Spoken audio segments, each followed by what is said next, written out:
ഈ സദസ്സ് അലങ്കോലപ്പെടുത്തണമെന്നോ മറ്റു ഒരു ഉദ്ദേശത്തോടു കൂടല്ല. 2 ചോദ്യങ്ങളാണ് എനിക്ക് ചോദിക്കേണ്ടത്. പക്ഷെ ഒരു ചോദ്യം ചോദിച്ച് മറ്റുള്ളവർക്ക് ഞാൻ വിട്ടുകൊടുക്കുന്നു. അല്ല, രണ്ടും ചോദിച്ചോളി. ഓക്കെ. പിന്നെ ഇസ്ലാമിൽ അള്ളാഹുവിൻ്റെ റസൂലുള്ളാഹി സ്വല്ലല്ലാഹു അലൈഹി വസല്ലം തങ്ങളെ ഇത്തിബാഹുർ റസൂൽ തല മറക്കൽ സുന്നത്താണോ അല്ലേ എന്നൊരു ചോദ്യം. അങ്ങനെ അത് സുന്നത്താണെങ്കിൽ നിങ്ങളെ പണ്ഡിതന്മാരുടെ തലയിൽ ഒരാളുടെ തലയിൽ നോക്കിയാണല്ല, അത് അനുവദീയമാണോ അല്ലേ ഒന്ന്. രണ്ടാമത്തത്, ഒരു സ്ത്രീ ഗർഭിണിയായി കഴിഞ്ഞ് 4-ാം മാസമാകുമ്പോൾ അവളുടെ ഗർഭശാലയത്തിലേക്ക് അല്ലാഹു സുബ്ഹാനഹു തആല റബ്ബ് ഒരു മലക്കിനോട് റൂഹിനൂതി കൊടുക്കാൻ പറഞ്ഞു. ആ മലക്കിൻ്റെ പേരെന്താണ്? അതും കൂടെ അറിഞ്ഞാൽ മതി. ആഖിറു ദഅ്വാനാ അൽഹംദുലില്ലാഹി റബ്ബിൽ ആലമീൻ. എൻ്റെ പേര് ഹസൻ. ഞാൻ ഈ തെങ്ങൽ മഹലിലെ ഒരു ആളാണ്, ഒരു മെമ്പറാണ്. പിന്നെ എൻ്റെ വാപ്പ വെളിയങ്കോട് ഉമർ ഖാൻ. അൽഹംദുലില്ലാഹ് ഖൈർ. അല്ലാഹു താങ്കൾക്ക് അർഹമായ പ്രതിഫലം നൽകുമാറാവട്ടെ. വളരെ ഹൃദ്യമായി ആത്മാർത്ഥമായൊരു ചോദ്യം. അൽഹംദുലില്ലാഹ്, ഇത്തരം ചോദ്യങ്ങളാണ് നാം പ്രതീക്ഷിക്കുന്നത്. കൃത്യമായി എന്തുകൊണ്ട് നിങ്ങളങ്ങനെ, എന്തുകൊണ്ട് ഇങ്ങനെ, എന്തുകൊണ്ട് ചെയ്യുന്നില്ല, എന്തുകൊണ്ട് ഇത് സ്വീകരിക്കുന്നില്ല എന്ന് അറിയാൻ വേണ്ടിയുള്ള ആത്മാർത്ഥമായ ആഗ്രഹത്തിലുള്ള ചോദ്യം. അൽഹംദുലില്ലാഹ്, അത്തരം ചോദ്യങ്ങളാണ് നമുക്ക് ആവശ്യം. ഏതായിരുന്നാലും 2 കാര്യമാണ് ഇവിടെ കാരണവർ സൂചിപ്പിച്ചത്. ഒന്നാമതായി തലമറക്കുന്ന വിഷയവുമായി ബന്ധപ്പെട്ടാണ്. റസൂലുള്ളാഹി സ്വല്ലല്ലാഹു അലൈഹി വസല്ലമ തലമറക്കാനായി കൽപ്പിച്ചതോ നിർദ്ദേശിച്ചതോ ആയ സ്വഹീഹായ ഹദീസുകൾ ഒന്നും വന്നിട്ടില്ല. അതുകൊണ്ട് അത് ദീനിൽ ഒരു സുന്നത്തായി പറയാൻ നമുക്ക് വകുപ്പില്ല. എന്നാൽ അനുവദനീയമായ വേഷമാണ്, ഹലാലാണ്. നമ്മൾ കുപ്പായം ധരിക്കുന്നു, തുണി ഉടുക്കുന്നു, പാൻറ് ധരിക്കുന്നു.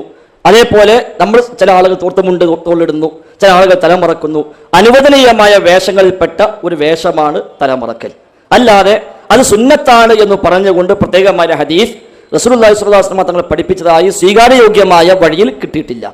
എന്നാൽ പിൽക്കാലത്ത് വ്യാജമായി പല ആളുകളും അത് ഹദീസ് നിർമ്മിച്ച് പ്രചരിപ്പിച്ചിട്ടുണ്ട്. മിക്കവാറും ഹദീസുകൾ മൗലൂ ആണ്, നിർമ്മിതികളാണ്. ഉദാഹരണമായി പിൽക്കാലത്ത് ഉണ്ടാക്കിയ ഹദീസിൽപ്പെട്ടതാണ് അൽ ഫർഖു ബൈനൽ കാഫിരി വൽ മുസ്ലിമി അൽ അമാമതു ഫൗഖൽ ഖലൻസുവ. ഒരു മുസ്ലിമും ഒരു അമുസ്ലിമും തമ്മിലുള്ള വ്യത്യാസം തൊപ്പിയുടെ മുകളിൽ തലയിക്കെട്ട് കെട്ടലാണ് എന്ന് പറഞ്ഞാൽ, മുസ്ലിം തൊപ്പിയിട്ട് അതിന് മേലെ കെട്ടും, അല്ലാത്തവൻ തൊപ്പിയിടാതെ തലയിക്കെട്ട് കെട്ടും. ഇതാണ് വ്യത്യാസം എന്നൊരു ഹദീസ്. അത് ഹദീസല്ല, പിൽക്കാലത്ത് ആരോ ഉണ്ടാക്കി റസൂല പറഞ്ഞു എന്നും പറഞ്ഞ് പ്രചരിപ്പിച്ചതാണ്. അതേപോലെ ഇന്നല്ലാഹു വ മലായികതു യുസല്ലൂന അലാ സ്വാഹിബിൽ അമാഇം, അല്ലാഹും അവന്റെ മലക്കുകളും തലപ്പാവ് ധരിച്ച ആളുകൾക്ക് വേണ്ടി സ്വലാത്ത് ചൊല്ലിക്കൊണ്ടിരിക്കുന്നു. അവ ഏതോ തലയിക്കെട്ടിന് കച്ചവടക്കാരൻ ഉണ്ടാക്കി പ്രചരിപ്പിച്ചതാണ്. അതുപോലെ സ്വലാത്തുൻ ബി അമാമ ഖൈറുൻ മിൻ അൽഫി സ്വലാത്തിൻ ബിലാ അമാമ, തലപ്പാവുള്ള ഒരു നമസ്കാരം തലപ്പാവില്ലാത്ത 1000 നമസ്കാരത്തേക്കാൾ പുണ്യമാകുന്നു. വജുമുഅത്തുൻ ബി അമാമ ഖൈറുൻ മിൻ 70000 ജുമുഅത്തിൻ ബിലാ അമാമ, തലപ്പാവുള്ള ഒരു ജുമുഅ തലപ്പാവില്ലാത്ത 70000 ജുമുഅയേക്കാൾ പുണ്യമാകുന്നു. ഇതൊക്കെ പിൽക്കാലത്ത് വ്യാജമായി പ്രചരിപ്പിക്കപ്പെട്ട മൗലൂഉകളും അതേപോലെ ദുർബലങ്ങളുമായ റിപ്പോർട്ടുകളിൽ മാത്രം വന്നതാണ്. സ്വഹീഹായ സ്വീകാര്യയോഗ്യമായ വഴിയിൽ തലപ്പാവിന്റെ മഹത്വം പറയാനോ തല മറക്കുന്നതിന്റെ പോലീസ പറയാനോ അത് പ്രേരിപ്പിക്കാനോ ഉള്ള വചനങ്ങൾ ഹബീബായ റസൂലിൽ നിന്ന് നമുക്കിതുവരെ സ്വഹീഹായി ഉദ്ധരിക്കപ്പെട്ടതായി ശ്രദ്ധയിൽപ്പെട്ടിട്ടില്ല. അതേസമയം അള്ളാഹുവിന്റെ റസൂലിന്റെ നാട്ടിലെ ഒരു പൊതുവേഷമാണ്. ആ കൂട്ടത്തിൽ നബിയും അത് സ്വീകരിച്ചിട്ടുണ്ട്. അത് നബി ആകുന്നതിന് മുമ്പുമുണ്ട്, നബി ആയതിനു ശേഷവുമുണ്ട്. മക്കത്ത് എല്ലാവരും അത് സ്വീകരിച്ച വേഷമായിരുന്നു. നബിക്ക് മാത്രമല്ല, അവിടുത്തെ മുഅ്മിനീങ്ങൾക്ക് മാത്രമല്ല, സ്വഹാബിമാർക്ക് മാത്രമല്ല, ആ നാട്ടുകാരുടെ വേഷമായി അവർ തലയിൽ ഒരു മുണ്ടിടാറുണ്ട് ആ കാലഘട്ടത്തിൽ. ഇക്കാലത്ത് അറബികൾ ഒരു മുണ്ടിടും, അതിന് മേലെ പിന്നെ വട്ടും വിടും. അത് ആ നാട്ടിലെ ആചാരമാണ്. നമ്മുടെ നാട്ടിൽ കാലങ്ങളായി നമ്മൾ തുണി ഉടുക്കുന്നു, അതേപോലെ കുപ്പായം ധരിക്കുന്നു. ഉത്തരേന്ത്യക്ക് പോയി കഴിഞ്ഞാൽ അവർ ജുബ്ബയും പൈജാമയും ധരിക്കുന്നു. അമേരിക്കയിൽ പോയി കഴിഞ്ഞാൽ അവർ പാൻറ്റും സമാനമായതും സ്വീകരിക്കുന്നു. അത് ഓരോ നാട്ടിലെ വേഷം. അപ്പൊ ആ നാട്ടിലെ വേഷം എന്തോ അതവർക്ക് സ്വീകരിക്കാം, ശരീഅത്തിന് എതിരല്ലെങ്കിൽ, ഇസ്ലാമിന് വിരുദ്ധമല്ലെങ്കിൽ ആ നാട്ടിലെ ആദത്തായ അവിടുത്തെ സമ്പ്രദായമായ വേഷം അവർക്ക് സ്വീകരിക്കാം. എന്നാൽ അനുവദനീയമായ വേഷമാണ് എന്നർത്ഥം, അല്ല സുന്നത്താണ് എന്നോ അതിൽ പ്രത്യേകമായ മഹത്വമുണ്ട് എന്നോ പറയാൻ സ്വീകാര്യയോഗ്യമായ വഴിയിൽ അല്ലാഹു റസൂൽ പഠിപ്പിച്ചതായി നമുക്ക് എവിടെയും കാണാൻ സാധിക്കുന്നില്ല. അല്ലാഹു അഅലം. രണ്ടാമത്തെ കാര്യം അദ്ദേഹം ചോദിച്ചത് റൂഹ് ഓതുന്ന മലക്ക്. ഹദീസിൽ ഒരു മലക്കിനെ പറഞ്ഞയക്കും എന്ന് മാത്രമേ ഹദീസിൽ വന്നിട്ടുള്ളൂ. റസൂലുള്ളാഹി സ്വല്ലല്ലാഹു അലൈഹി വസല്ലം പഠിപ്പിച്ച ഹദീസാണ്, സ്വഹീഹാണ്. 4 മാസം ഗർഭാശയത്തിൽ പ്രായമായി കഴിഞ്ഞാൽ മലക്ക് വരുമെന്നും റൂഹ് ഊതുമെന്നും അതേപോലെ അവൻ്റെ റിസ്ക്, അവൻ്റെ ആയുസ്, അവൻ സഈദാണോ ഷഖീയാണോ, വിജയിച്ചവനാണോ പരാജിതനാണോ എന്നൊക്കെ രേഖപ്പെടുത്തുമെന്നൊക്കെയുള്ള ഹദീസ് സ്വഹീഹാണ്, സ്ഥിരപ്പെട്ടതാണ്. പക്ഷേ ഫയുർസലു മലക്കുൻ, ഒരു മലക്ക് അയക്കപ്പെടും എന്നേ ആ ഹദീസിന്റെ വാചകത്തിൽ വന്നിട്ടുള്ളൂ. മലക്കിന്റെ പേര് നബി തങ്ങൾ പറഞ്ഞു തന്നിട്ടില്ല. അതുകൊണ്ട് അള്ളാഹു റസൂലോ പറയാതെ ഒരു മലക്കിന്റെ പേര് നമുക്ക് കിട്ടാൻ നിർവാഹവുമില്ല. നമ്മൾ സംബന്ധിച്ച് അത് അന്വേഷിച്ചറിയേണ്ട ആവശ്യമില്ല. നമുക്ക് അറിയൽ ആവശ്യമുള്ളതാണെങ്കിൽ അള്ളാഹും റസൂലും പഠിപ്പിച്ചു. അല്ലാത്തത് നമ്മൾ പിന്നാലെ പോയി അന്വേഷിച്ച് അതിൻ്റെ പേര് കിട്ടാൻ വേണ്ടി തെരഞ്ഞു പിടിച്ചറിഞ്ഞിട്ട് പേര് മനസ്സിലായിട്ട് പ്രത്യേകിച്ചൊന്നും അവിടെ കാര്യവുമില്ല. എന്നാൽ ആ വിഷയം സത്യമാണ്, ഹദീസിൽ വന്നതാണ്, സ്വഹീഹാണ്, വിശ്വസിക്കൽ നിർബന്ധമാണ്. പക്ഷെ പേര് ഹദീസിൽ പരാമർശിക്കപ്പെട്ടതായി ശ്രദ്ധയിൽപ്പെട്ടിട്ടില്ല. അല്ലാഹു അഅലം. അസ്സലാമു അലൈക്കും വറഹ്മത്തുള്ളാഹി. അൽഹംദുലില്ലാഹി അസ്സലാത്തു വസ്സലാമു അലാ അഷ്റഫിൽ മഖ്ലൂഖീൻ വഅലാ ആലിഹി വസ്വഹ്ബിഹി അജ്മഈൻ. അമ്മാ ബഅദ്. ഏറ്റവും ബഹുമാനമുള്ള ഇവിടെ സ്റ്റേജിൽ അണിനിരന്നിട്ടുള്ള മുജാഹിദ് പണ്ഡിതന്മാർ, ഈ പരിപാടി ശ്രവിക്കുന്ന നല്ലവരായ പ്രവർത്തകന്മാർ, എനിക്ക് ചോദിക്കാനുള്ളത് നേരത്തെ ഫൈസൽ മൗലവി പറഞ്ഞ ആ ചോദ്യത്തിനോട് ബന്ധപ്പെട്ട ഒരു ചോദ്യമാണ്.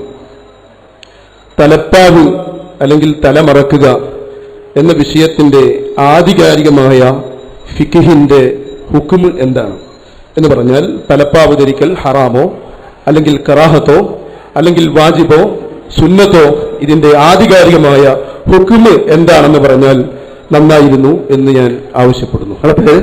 എൻ്റെ പേര് സിറാജുദ്ദീൻ എന്നാണ്. ഈ ഉള്ള പ്രവർത്തകന്മാരിൽ ഭൂരിപക്ഷം ആളുകളും എന്നെ അറിയാവുന്ന ആളുകളുമാണ്. എൻ്റെ നാട് ഈ അടുത്ത പന്താവൂരാണ്. അതിന് ഹുക്മ് നേരത്തെ ഞാൻ വിശദീകരിച്ചു കഴിഞ്ഞു. അനുവദനീയമാണ്, മുബാഹാണ് എന്ന് പറഞ്ഞു. ഇനി അതിനപ്പുറത്തേക്ക് സുന്നത്തോ വാജിബോ ഒക്കെ ആകണമെങ്കിൽ ഒരു പ്രത്യേകം തെളിവ് ആവശ്യമുണ്ട്. ആ തെളിവ് ഇല്ലാത്തത്തോളം കാലം അസ്ലു കുല്ലി ഷൈഇൻ അൽ ഇബാഹ, എല്ലാത്തിൻ്റെയും അസ്ലു ഇബാഹത്താണ് എന്ന തത്വപ്രകാരം, കായിദ പ്രകാരം അത് അനുവദനീയമായ വേഷമാണ്, ജായിസാണ്. അതുകൊണ്ടാണ് നേരത്തെയുള്ള മറുപടി ഞാൻ പറഞ്ഞത് അനുവദനീയമായ വേഷമാണ് എന്ന് പറഞ്ഞത്. അതേസമയം പ്രവാചകയുടെ വേഷമാണ്, അത് പ്രവാചകൻ തൻ്റെ നാട്ടിലെ സമ്പ്രദായം എന്ന നിലയ്ക്ക് ചെയ്തതാണ്. ആ നിലയ്ക്കൊക്കെ സ്വീകരിക്കാം, തിരഞ്ഞെടുക്കാം. അതിന് വിരോധമില്ല, ഹറാമല്ല, കറാഹത്തല്ല, ഒന്നുമല്ല. അത് അനുവദനീയമായ വേഷമാണ്. ശരി, ബാക്കി ചോദിച്ചോളൂ. അപ്പോ കേവലം ഒരു ജായിസാണ് എന്നാണോ പറയുന്നത്? അല്ലാതെ ജായിസ് എന്ന് പറയുന്ന പദം സാധാരണഗതിയിൽ കിതാബുകളിലൊക്കെ കാണുന്നത് കറാഹത്തിനെ കുറിച്ചും സുന്നത്തിനെ കുറിച്ചും വാജിബിനെ കുറിച്ചും ഷാമിലാക്കുന്ന ഒരു പദമാണ് ജായിസ്. അതുകൊണ്ട് ജായിസ് എന്ന് പറയുന്നത് ഒരു മുസ്തറക്കായ പദമായതുകൊണ്ട് അത് കേവലം ഹുക്മാണ് എന്ന് പറയാൻ പറ്റില്ല. ഹുക്മ് എന്ന് പറഞ്ഞാൽ അത് സുന്നത്താണ് എന്നോ അല്ലെങ്കിൽ വാജിബാണ് എന്നോ അല്ലെങ്കിൽ കറാഹത്താണ് എന്നോ ഇങ്ങനെ ഏതെങ്കിലും ഉൾപ്പെടേണ്ടി വരും. ഇനി നബി സല്ലല്ലാഹു അലൈഹി വസല്ലമ തങ്ങളുടെ വേഷമാണ് തലപ്പാവ്, അത് അവിടെ അറബികളുടെ വേഷമായതുകൊണ്ട് നബി സല്ലല്ലാഹു അലൈഹി വസല്ലം അങ്ങനെ ധരിച്ചു എന്ന് പറയുകയാണെങ്കിൽ നബി സല്ലല്ലാഹു അലൈഹി വസല്ലമയുടെ മറ്റേ ഷോളർ മറക്കുന്ന ഡ്രസ്സും അതുപോലെ തന്നെ ഔറത്ത് മറക്കുന്ന ഡ്രസ്സും അതൊക്കെ അതിൽപ്പെട്ടു. പക്ഷേ തലപ്പാവ് ധരിക്കുന്നവർക്ക് പ്രത്യേകമായ ബറക്കത്ത് കൊണ്ടും റഹ്മത്ത് കൊണ്ടും മറ്റു പല ഗുണങ്ങൾ കൊണ്ടും പ്രാർത്ഥിച്ചു എന്ന് നേരത്തെ ഫൈസൽ ഉസ്താദ് ഇവിടെ പറയുകയും ചെയ്തു. അപ്പോൾ രണ്ടും തമ്മിൽ താറുതാവില്ലേ എന്നാണ് എന്റെ അടുത്ത ചോദ്യം. ഇല്ല, ഞാൻ പറയുന്നത് കേട്ടില്ല. അങ്ങനെ മഹത്വം ഉണ്ടെന്ന് പറയാൻ തെളിവില്ല എന്ന് പറഞ്ഞത്. മഹത്വം ഉണ്ട് പറയാൻ തെളിവില്ല. പിന്നെ ജായിസ് എന്ന ഹുക്മല്ല എന്നുള്ളത് ശരിയല്ല. അഹ്കാമു തക്ലീഫിയ എന്ന് പറഞ്ഞാൽ 5 ആണ്. അഹ്കാമു തക്ലീഫിയ അതിൽ 4 തൊലബുണ്ട്, 1 തഖ്യീറാണ്. തൊലബുള്ളത് വാജിബ്, മന്ദൂബ്, അതേപോലെ ഹറാമ്, കറാഹത്ത്, ഈ 4 തൊലബുള്ളത്. 5ാമത്തെ തഖ്യീർ, അതാണ് അഹ്കാമു തക്ലീഫിയ. അപ്പൊ അഹ്കാമു തക്ലീഫിയ 5 ആ 5ൽപ്പെട്ട ഒന്നാണ് ജായിസ്. അവിടെ ജായിസ് എന്ന ഹുക്മല്ല എന്ന് നിങ്ങൾ പറഞ്ഞത് ശരിയായില്ല. അത് ഏതടിസ്ഥാനത്തിൽ പറഞ്ഞു എന്ന് എനിക്കറിയില്ല. 5 ഹുക്മാണ് ഫിഖ്ഹിൽ പഠിപ്പിക്കപ്പെട്ടത്. അതിൽ ഒരു ഹുക്മാണ് ജായിസ് അല്ലെങ്കിൽ മുബാഹ് എന്നൊക്കെ പറയപ്പെടുന്നു. ഇബാഹത്ത് എന്നോ മുബാഹ് എന്നോ ജായിസ് എന്നോ ജവാസ് എന്നോ ഒക്കെ, ഇനി ഹലാല് എന്നോ ഒക്കെയുള്ള വ്യത്യസ്തങ്ങളായ പദങ്ങളിൽ പ്രയോഗിക്കപ്പെടുന്ന ഇബാഹത്ത്, ജവാസ്, അത് ഹുക്മാണ്, അഹ്കാമു തക്ലീഫിൽപ്പെട്ട ഒന്നാണ്. അത് ഉസൂൽ ഫിഖിന്റെ എല്ലാ കിതാബിലും തർക്കമില്ലാതെ പഠിപ്പിക്കപ്പെട്ട നിങ്ങൾക്ക് അറിയാലോ. പിന്നെ എന്തുകൊണ്ട് നിങ്ങളത് ഹുക്മല്ല എന്ന് പറഞ്ഞു എനിക്ക് മനസ്സിലാകുന്നില്ല. അതുകൊണ്ട് അത് തഖ്യീറാണ്. തൊലബ് അവിടെ ഇല്ല, തഖ്യീറാണ്. തൊലബ് ഉണ്ടാകണമെങ്കിൽ തെളിവ് ആവശ്യമുണ്ട്. അങ്ങനെ തെളിവില്ല ഞാൻ പറഞ്ഞത്. അപ്പൊ തലപ്പാവ് ധരിച്ച കുറെ ബർക്കത്തുണ്ട് എന്നല്ല ഞാൻ പറഞ്ഞത്. അങ്ങനെ ഉണ്ട് എന്ന് വരുത്തി തീർക്കാൻ പിൽക്കാൻ ചില ആളുകൾ വ്യാജമായ ഹദീസ് ഉണ്ടാക്കി അള്ളാഹുവിന്റെ റസൂലിന്റെ പേരിൽ പ്രചരിപ്പിച്ചിട്ടുണ്ട്. അത് ശരിയല്ല എന്നാണ് പറഞ്ഞത്. മൗദൂഅോ ലഈഫോ ആയ റിപ്പോർട്ടുകളെ അങ്ങനെ വന്നിട്ടുള്ളൂ, സ്വഹീഹ റിപ്പോർട്ടിലില്ല. പിന്നെ സുഹൃത്തിന്റെ ഒരു സംശയം, അങ്ങനെയാണെങ്കിൽ ഔറത്ത് മറക്കലും അതേപോലെ നബിയുടെ മറ്റു വേഷവുമായി ബന്ധപ്പെട്ട കാര്യങ്ങളും ഒക്കെ ആ നാട്ടിൽ ആചാരമായി പറഞ്ഞുകൂടെ അല്ല, പറയാൻ പറ്റൂല. അതിലെല്ലാം തെളിവ് വന്നു. ഏതിലെല്ലാം? പുരുഷനാണെങ്കിൽ പൊക്കിൾ മുതൽ മുട്ട് വരെ മറക്കണം, വ്യക്തമായ ഹദീസിൽ പഠിപ്പിക്കപ്പെട്ടു. വെള്ള വസ്ത്രം സുന്നത്താണ്, പ്രത്യേകമായ ഹദീസിൽ പഠിപ്പിക്കപ്പെട്ടു. അതേപോലെ ധരിക്കുമ്പോൾ ആദ്യം വലതുഭാഗം കൊണ്ട് ധരിക്കണം, ഹദീസിൽ പഠിപ്പിക്കപ്പെട്ടു. എല്ലാം സ്വഹീഹായ ഹദീസാണ്. അഴിക്കുമ്പോഴുള്ള മര്യാദ, അതേപോലെ ധരിക്കുമ്പോഴുള്ള മര്യാദ രണ്ടും പഠിപ്പിക്കപ്പെട്ടു. അതുകൊണ്ട് അത് വെറും ആദത്തിൽ നിൽക്കുന്നില്ല. അങ്ങനെ പഠിപ്പിക്കപ്പെടാത്തത് ആദത്തിൽ നിൽക്കുന്നു. നബി ചുവന്ന കുപ്പായം വിട്ടു എന്ന ഹദീസിലുണ്ട്, പക്ഷെ അത് സുന്നത്താണോ? അല്ല, അത് ആദത്തായി ചെയ്തതാണ്. കാരണം അതൊരു മാതൃകയായി കാണിച്ചതോ ചെയ്യാൻ പഠിപ്പിച്ചതോ അല്ല. എന്നതുപോലെ നബി തങ്ങൾ നീളക്കുപ്പായം ധരിച്ചു എന്ന ഹദീസിലുണ്ട്. എങ്ങനെ പഠിപ്പിക്കപ്പെട്ടു? നമ്മോട് ചെയ്യാൻ പ്രേരിപ്പിച്ചതല്ല. നബിയുടെ പ്രവർത്തനങ്ങളെ പല രൂപത്തിൽ കാണാമല്ലോ. നബിയുടെ പ്രവർത്തനങ്ങൾ മൊത്തത്തിൽ രണ്ടാക്കി തിരിക്കാം. അഫ്ആലുൻ നബി, നബിയുടെ പ്രവർത്തനം രണ്ടാക്കി തിരിക്കാം. ഒന്ന്, ഒരു ഇബാദത്തിന്റെ ഭാഗമായി, ഖുർബത്ത് വത്വാഅയുടെ ഭാഗമായി അവിടുന്ന് ചെയ്തത്. രണ്ട്, അതല്ലാതെ നബിയുടെ ജിബില്ലത്തുൽ ബശരിയ, ത്വബീഅത്തുൽ ബശരിയ, മനുഷ്യ പ്രകൃതത്തിന്റെ ഭാഗമായോ അല്ലെങ്കിൽ ആലത്തിന്റെ ഭാഗമായോ ചെയ്തത്. അതാണ് നബിയുടെ പ്രവർത്തനം. രണ്ട്, ഇനി ഇബാദത്തിന്റെ ഭാഗമായി, ശറഇന്റെ ഭാഗമായി ചെയ്ത കാര്യങ്ങൾ തന്നെ രണ്ട് രൂപത്തിൽ വരാം. ഒന്ന് നബിക്ക് മാത്രമുള്ളത്, നമുക്കത് ബാധകമല്ല. ഉദാഹരണം, നോമ്പ്, വിസാല് നോമ്പ്. നബി ഞങ്ങൾ രാവും പകലും ഒന്നാകെ നോമ്പ് നോച്ചിട്ടുണ്ട്, നോമ്പ് തുറക്കാതെ 24 മണിക്കൂർ ഒന്നിച്ച് നോമ്പ്. ഇത് നമ്മോട് പറഞ്ഞ് നോമ്പ് നോക്കാൻ പാടില്ല. അപ്പൊ നബി നോച്ചിട്ടുണ്ടല്ലോ, ഉണ്ട്, അത് നബിക്ക് മാത്രമാണ്. ഇബാദത്താണ്, കൂലി കിട്ടും, പക്ഷെ നബിക്ക് മാത്രമാണ്, നമുക്കത് ബാധകമല്ല. അപ്പൊ നബി തങ്ങൾ ദീനിന്റെ ഭാഗമായി ചെയ്ത കാര്യങ്ങൾ തന്നെയും നബിക്ക് ഖാസ്വായതുണ്ട്, എന്നാൽ ഉമ്മത്തിന് മൊത്തത്തിൽ പഠിപ്പിക്കപ്പെട്ടതുണ്ട്. അപ്പൊ അത് എല്ലാ ഫെയിലുകളെയും ഒരേ ഗണത്തിൽ കണ്ടുകൂടാ. എന്നാൽ തലമറക്കുന്ന വിഷയത്തിൽ സ്വഹീഹായ ഹദീസുകൾ നബിയിൽ നിന്ന് വന്നിട്ടില്ല. തലമറക്കാൻ പ്രേരിപ്പിക്കുന്നതോ മറച്ച ഇത്ര കൂലിയുണ്ട് എന്ന് പറയുന്നതോ അതിന്റെ മഹത്വം പറയുന്നതോ ആയ ഹദീസുകൾ സ്വഹീഹായി എവിടെയും വന്നിട്ടില്ല. എന്നാൽ നബി തങ്ങൾ മറച്ചിട്ടുണ്ട്. അത് നബി ആകുന്ന മുമ്പും നബിയുടെ വേഷം അതാണ്. നബി ആയതിനു ശേഷം നബി തങ്ങൾ വേഷം മാറ്റിയിട്ടില്ല. അതിന് മുമ്പും നബിയുടെ വേഷം അതായിരുന്നു, ശേഷവും വേഷം അതായിരുന്നു. ഉണ്ടായ വ്യത്യാസം എന്താണ്? വെള്ള സുന്നത്താണ് പ്രത്യേകം പഠിപ്പിച്ചു, അതിന് മുമ്പ് നബി തങ്ങൾ പറഞ്ഞിട്ടില്ല. നബി ആയതിനു ശേഷം, വഹി കിട്ടിയ ശേഷം പഠിപ്പിച്ചതാണ്. അങ്ങനെ പഠിപ്പിച്ചെങ്കിൽ ഇതും സുന്നത്തായി മാറും, പക്ഷെ അത് പഠിപ്പിക്കപ്പെട്ടിട്ടില്ല. ഇത് താങ്കളുടെ ശ്രദ്ധയിൽ അല്ലെങ്കിൽ സ്വഹീഹുൽ ഹദീസുമുണ്ടോ? താങ്കൾ പറഞ്ഞെന്നാൽ സ്വീകരിക്കാൻ ഒരു പ്രയാസമില്ല. നബി തങ്ങൾ പറഞ്ഞ തലപ്പാവിന്റെ അല്ലെങ്കിൽ തലമുറക്കുന്നതിന്റെ മഹത്വം പറഞ്ഞ ഒരു ഹദീസ് സ്വഹീഹായത് ഉണ്ടെങ്കിൽ താങ്കൾ അത് ഉദ്ധരിക്കുന്നുവെങ്കിൽ ഇൻഷാ അല്ലാഹ് നമുക്ക് ജീവിതത്തിൽ പാലിക്കാം. ഒരു സുന്നത്ത് നഷ്ടപ്പെടാൻ പാടില്ല എന്ന നിർബന്ധം നമ്മൾ എല്ലാവരും കഴിവിന്റെ പരമാവധി പാലിക്കാൻ ശ്രമിക്കാറുണ്ട്. അതുകൊണ്ട് അങ്ങനെ ഉണ്ടെങ്കിൽ, ശ്രദ്ധയിൽപ്പെട്ടുണ്ടെങ്കിൽ താങ്കൾക്കത് പറയാം. അത് സ്വീകരിക്കാൻ 100% സന്നദ്ധരുമാണ്. അല്ലാഹു അഅലം. ഉസൂൽ ഫിഖിൽ ചർച്ച ചെയ്യുന്ന ജായിസ് എന്നല്ല അവിടെ 5 ഹുക്കുമുകളിൽ പറഞ്ഞിട്ടുള്ളത്, അവർ മുബാഹി എന്നാണ്. ആ മുബാഹി എന്നതാണ് 5 ഹുക്കുമുകളിൽ ഒന്നായി വരുന്നത്. ഞാൻ അത് ഇടയ്ക്കൊന്ന് പറഞ്ഞു തന്നുള്ളൂ.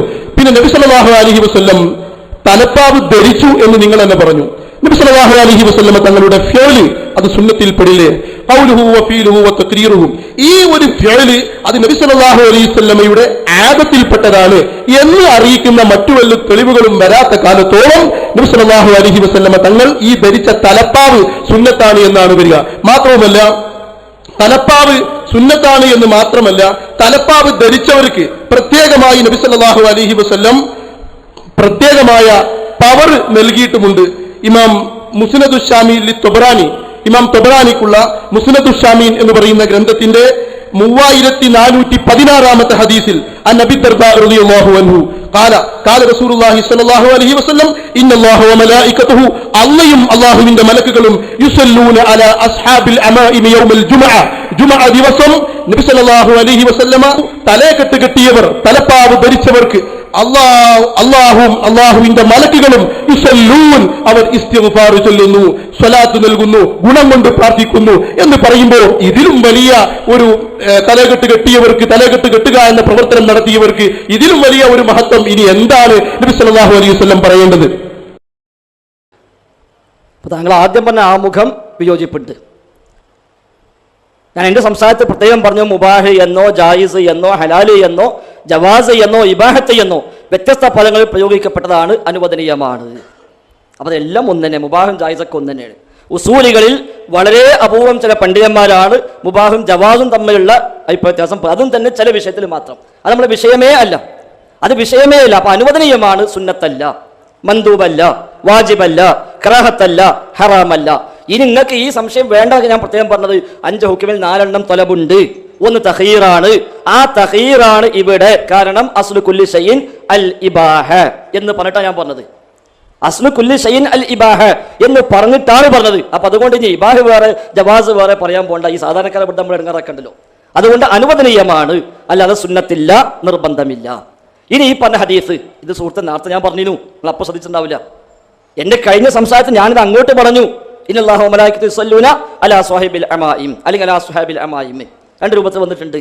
പക്ഷെ അത് നബി തങ്ങൾ പറഞ്ഞിട്ടില്ല, നബി തങ്ങൾ പറഞ്ഞതല്ല, അത് സ്വഹീഹ ഹദീസല്ല, അത് ദുർബലമാണ്, ആ റിപ്പോർട്ട് സ്വീകാര്യയോഗ്യമായ റിപ്പോർട്ടല്ല. അതുകൊണ്ട് നബി പറഞ്ഞു എന്ന് നമ്മൾ പറഞ്ഞുകൂടാ.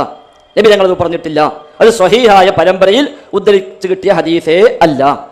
അങ്ങനെ പലതുമുണ്ട്, അത് മാത്രമല്ല ഞാൻ പറയാം, പലതുമുണ്ട്, അത് മാത്രമല്ല 7-8 ഹദീസുകൾ ആ വിഷയത്തിൽ നമുക്ക് അങ്ങനെ കാണാൻ കഴിയും. അപ്പൊ അതിൽപ്പെട്ട ഞാൻ നേരത്തെ പറഞ്ഞു, അൽ ഫർഖു ബൈനൽ മുസ്ലിമി വൽ കാഫിരി അൽ ഖലൻസു അൽ അമാമത്തു ഫൗഖൽ ഖലൻസുവ എന്ന് പറഞ്ഞത്. അപ്പൊ ഏതായിരുന്നാലും ആ ഹദീസ് സ്വീകാര്യമല്ല, തെളിവല്ല. മാത്രവുമല്ല അങ്ങനെ ഒരു മഹത്വം ഉണ്ടായിട്ട് നിങ്ങളും തലയിടില്ലല്ലോ. ഹദീസ് പറഞ്ഞ തൊപ്പിയല്ല, തലയിക്കെട്ടാണ്. ആ ഹദീസ് പറഞ്ഞ തൊപ്പിയല്ല, തലപ്പാവ് ധരിച്ചവർക്കാണ് ആ മഹത്വം പറഞ്ഞത്. അപ്പൊ ഏറ്റവും ചോദിക്കാൻ വരുമ്പോഴെങ്കിലും കെട്ടി വരാമായിരുന്നു. ചോദിക്കാൻ ചെല്ലുമ്പോണ്ടല്ലോ മര്യാദ, അപ്പോഴെങ്കിലും കെട്ടി വന്നാൽ അതിനോട് ഒരു കൂറുണ്ട്, ഒരു മര്യാദ പാലിച്ചിട്ടുണ്ട് എന്ന് വിചാരിക്കണം. അപ്പോൾ ഏതായിരുന്നാലും നമ്മൾ ആ നിലയ്ക്ക് കാണേണ്ടതില്ല. പക്ഷേ ആ ഹദീസ് നിങ്ങൾ പഠിച്ചോളൂ, നിങ്ങൾ ആത്മാർത്ഥമായി നിങ്ങൾ പിന്നെ അന്വേഷിക്കുക, സ്വഹിയാണോ അല്ലേ എന്ന് നിങ്ങൾ അന്വേഷിക്കുക. ഇൻഷാ അല്ലാഹ് ഞങ്ങൾ വേണമെങ്കിൽ സഹായിച്ചു തരാം. അതുകൊണ്ട് നിങ്ങൾ അന്വേഷിച്ചോളി, അത് സ്വഹിയല്ല. അവിടെ അത്തരം റിപ്പോർട്ടുകളെ നബി പറഞ്ഞു എന്ന് നമ്മൾ പറഞ്ഞുകൂടാ. അത് പ്രവാചകന്റെ പേരിൽ ഒരു പക്ഷേ കളവ് പറയലായി മാറിയേക്കാം. അതുകൊണ്ട് ഗൗരവമായി നാം അതിനെ കാണുക. നബിതങ്ങൾ അതിനെ മഹത്വം പഠിപ്പിച്ച സ്വഹീഹായ ഹദീസുകളൊന്നും റിപ്പോർട്ട് ചെയ്യപ്പെട്ടിട്ടില്ല. അല്ലാഹു അഅലം. ഇമാം തൊബറാനി റിപ്പോർട്ട് ചെയ്ത ഹദീസിനെ കുറിച്ച് ആ ഹദീസ് അങ്ങനെ ഒരു ഹദീസ് ഇല്ല, ആ ഹദീസ് ദുർബലമാണ് എന്ന് നിങ്ങൾ പറഞ്ഞു. അതിന് ആധികാരികമായ രേഖ എന്താണ്? എന്റെ ചോദ്യം ഒന്ന്. രണ്ടാമത്തെ ചോദ്യം, ഞാൻ തലപ്പാവ് ധരിച്ചിട്ടില്ല. ഞാനിപ്പോൾ തലപ്പാവ് ധരിച്ചാൽ ഫൈസൽ ഉസ്താദ് തലപ്പാവ് ധരിക്കുമോ? ഒരിക്കലുമില്ല. അപ്പൊ ഞാൻ തലപ്പാവ് ധരിച്ചില്ല എന്നതല്ല ആ തലപ്പാവ് ഇസ്ലാമിൽ സുന്നത്തുള്ളൂ. ഒരു വ്യക്തിയുടെ ഫേല് എന്താണ്, സാധാരണക്കാരനായ ഒരു വ്യക്തിയുടെ ഫേല് എന്താണ് എന്ന് നോക്കിയിട്ടല്ല അടിസ്ഥാനപരമായ പണ്ഡിതന്മാർ അത് സുന്നത്താണോ, അത് കറാഹത്താണോ, അത് വാജിബാണോ എന്ന് തീരുമാനിച്ചിട്ടുള്ളത്. ഇവിടെ ചോദ്യം വന്നെന്താ പറയുക? ഫസ്റ്റ് നിങ്ങൾ ചോദിച്ചത്, നേരത്തെ ചോദിച്ച കാരണമായ ചോദ്യത്തിന്റെ ഉപചോദ്യമായിട്ടാണ്. അദ്ദേഹം ചോദിച്ച ഇവിടെ നിൽക്കുന്ന പണ്ഡിതന്മാരാരും തലമറച്ചിട്ടില്ല എന്ന ആമുഖം പറഞ്ഞിട്ട് അദ്ദേഹം ചോദ്യം ഉന്നയിച്ചത്. ആ ചോദ്യത്തിന്റെ കൂടെ കൂടിയിട്ടാണ് നിങ്ങൾ ചോദ്യവുമായി വന്നത്. അല്ലെ എനിക്ക് ധരിക്കല്ല, നിങ്ങൾ തലപ്പോൾ വെച്ച് എനിക്ക് ധരിക്കാൻ പറ്റുമോ? നിങ്ങൾ ഒന്നാ അയച്ചിട്ടു എനിക്ക് അയച്ചിട്ടാക്കാൻ പറ്റുമോ? അതുണ്ടാവില്ലല്ലോ, അതൊക്കെ ന്യായമല്ല. അതേസമയം നിങ്ങൾ വന്നെന്താ ഇങ്ങനെ ഹദീസ് ഉണ്ട് എന്ന് പറയാം, ഇങ്ങനെ ഹദീസ് ഉണ്ട് സുന്നത്താണ് എന്ന ഹദീസുമായി വരികയും സ്വീകരിക്കാത്തവനെ ആക്ഷേപിക്കുകയും ചെയ്യാൻ വരുമ്പോ ഏറ്റവും ചുരുങ്ങിയത് അത് സ്വീകരിച്ചുകൊണ്ട് വരാമായിരുന്നു എന്നാ പറഞ്ഞത്. സ്വീകരിക്കാത്തവരെ ആക്ഷേപിക്കാൻ വേണ്ടിയാണല്ലോ ഈ ഹദീസ് കൊണ്ട് വരുന്നത്. അപ്പൊ ചുരുങ്ങിയ പക്ഷം അത് സ്വീകരിച്ചുകൊണ്ട് വരാൻ പോട്ടെ, സാരില്ല, അത്ര ആലോചിച്ചിട്ടുണ്ടാവില്ല, വിഷയമല്ല. അപ്പൊ ഏതായിരുന്നാലും ഇമാം തൊബ്രാനി ഉദ്ധരിച്ച ഹദീസ് എല്ലാം സ്വഹിയാണെന്ന് അഭിപ്രായമുണ്ടോ? ഇമാം തൊബ്രാനിയുടെ മുഅ്ജമിൽ വളരെ കുറച്ച് ഹദീസേ സ്വഹിയായിട്ടുള്ളൂ. ഇമാം തൊബ്രാനിയുടെ മുഅ്ജമു തൊബ്രാനിയിൽ പകുതിയിൽ താഴെ ഹദീസേ സ്വഹിയായിട്ടുള്ളൂ. നിങ്ങൾ കയ്യിലുള്ള കിതാബ് മുഅ്ജമു തൊബ്രാനി ആണെങ്കിൽ അതിലെ പകുതിയിൽ താഴെ ഹദീസുകളെ സ്വഹിയായി വന്നിട്ടുള്ളൂ. ബാക്കി പകുതിയിലേറെ ഹദീസുകൾ ദുർബലങ്ങളോ നിർമ്മിതങ്ങളോ ആണ്. പൂർണ്ണമായും എല്ലാം സ്വഹീഹ് എന്ന് പറയാവുന്നത് സ്വഹീഹുൽ ബുഖാരി, സ്വഹീഹ് മുസ്ലിം മാത്രമാണ്. ആപേക്ഷികമായി സ്വഹീഹ് കൂടുതലുള്ളത് അബൂദാവൂദ്, തുർമുദി, ഇബ്നു മാജ, നസായി. ഇതാണ് മറ്റു കിതാബുകളെ അപേക്ഷിച്ച് കൂടുതൽ സ്വഹീഹ് ഉള്ളവ. അതാണ് കുത്തുബു സിത്ത. ചിലർ അതിന് സിഹാഹു സിത്ത എന്ന് പറയുന്നു, ഗാലിബിനെ പരിഗണിച്ചുകൊണ്ട്. അതിലാണ് കൂടുതൽ സ്വഹീഹുകൾ വന്നത്. ബാക്കിയുള്ളതിൽ ചിലതിൽ സ്വഹീഹും ദഈഫും തുല്യനുപാതത്തിൽ വന്നവയുണ്ട്, ചിലതിൽ സ്വഹീഹിനേക്കാൾ ഏറെ ദഈഫ് വന്നവയുണ്ട്, ചിലതിൽ നാമമാത്രമായ സ്വഹീഹുകൾ ഉണ്ടോ എന്ന് തപ്പിപ്പിടിച്ച് നോക്കേണ്ടതുണ്ട്. ഉദാഹരണമായി ഇബ്നു അബി ദുനിയയുടെ കിതാബ്, ഇബ്നു അബി ദുനിയയുടെ കിതാബിൽ 95% ദഈഫാണ്, 5% സ്വഹീഹ് ഉണ്ടെങ്കിൽ ഉണ്ടാവും, അത്രയേ ഉള്ളൂ. അപ്പൊ തൊബ്രാനി ഉദ്ധരിച്ചു അതുകൊണ്ട് അത് സ്വഹീഹ് ആവണം എന്നൊരു വാശി ലോകത്താർക്കുമില്ല, നിങ്ങൾക്കുണ്ടാവില്ല. അപ്പൊ ഏതായിരുന്നാലും അത് സ്വഹീഹ് അല്ല, ദുർബലമാണ് എന്നാണ് സൂചിപ്പിച്ചത്. എന്താണ് ദുർബലത, സ്ഥലത്തിൽ എന്താ പ്രശ്നങ്ങൾ, ആരാ കുഴപ്പമുള്ളത് എന്നാണെങ്കിൽ അത് ഇൻഷാ അല്ലാഹ് വേണമെങ്കിൽ പരിശോധിച്ചിട്ട് പറഞ്ഞു തരാം. അസ്സലാമു അലൈക്കും. സഹോദരൻ സൂചിപ്പിച്ച ഹദീസ് തൊബറാനി മുഅ്ജമുൽ കബീറിൽ ഉദ്ധരിച്ച ഹദീസാണ്. അതിൻ്റെ സനദി പ്രകാരമാണ്.